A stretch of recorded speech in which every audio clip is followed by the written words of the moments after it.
San Francisco finished the season winning 7 of its last 9 games. A large reason for the Niners' success, the run game. Since the start of Week 10, only Philly has run it more. And during that same stretch, it's been wide receiver Deebo Samuel, who ranks 3rd in the league in yards per rush at 6.5.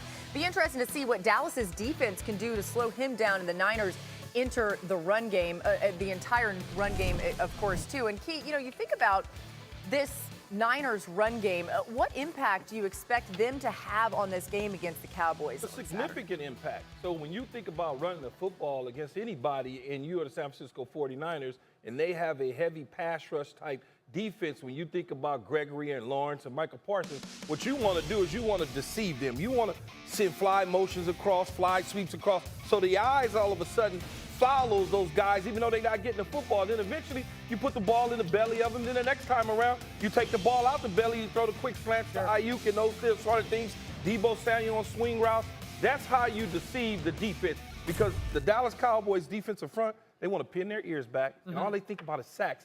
All you want to do is go get the quarterback, and San Francisco 49ers offense is not built to the point where they're going to put the quarterback in harm's way by dropping him back 40 times a game. That's how you beat the Dallas Cowboys. Listen, the impact of the run game, to your point, Key, is to force you to be disciplined every single play. Yeah. And it's tough. Sometimes you can make a mistake and still make a play, not against San Fran. This is the bind that the San Francisco 49ers run game puts you in. It makes your playmaker slow down mentally and physically. And it calls every part of your discipline every single play. And the moment you get lazy, or the moment you think you got a free access back door to go make a play, it's a 60-yard touchdown. And something me and Dan was talking about before the show, Key, and you gonna relate to this being a wide receiver.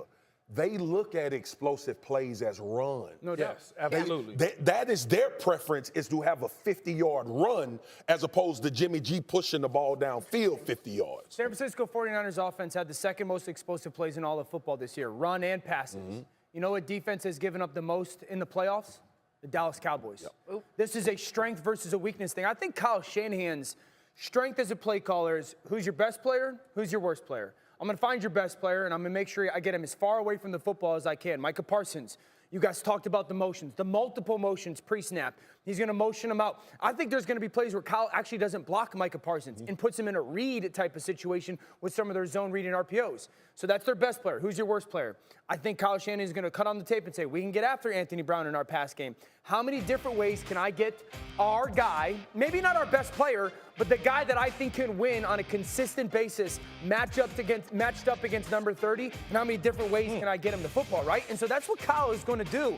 How many different ways can I minimize number 11 near the football, and how many different times can I get a guy like Ayuk, Deebo Samuel, George Kittle, Jennings on number 30, and how can we take advantage of it to create those explosive plays? Really quickly, he said times maybe that Shanahan won't even block Parsons, put him in a read type situation. How does he respond to that? The issue is Micah is a jet to the ball. Right. And that's what he's trying to use against him. Look, Dan Quinn obviously has the most work cut out for him that he's had all season long. And that is coming to the side. We talked earlier about assistant coaches missing during the season because of COVID. You have to adjust to this team every series. What we were talking about vital. Pre-show as well. I don't need you to be wrong every play. If I call 20 outside zones in some way and you're right on 17 of them, great. If you're wrong on 3, I win. Yeah.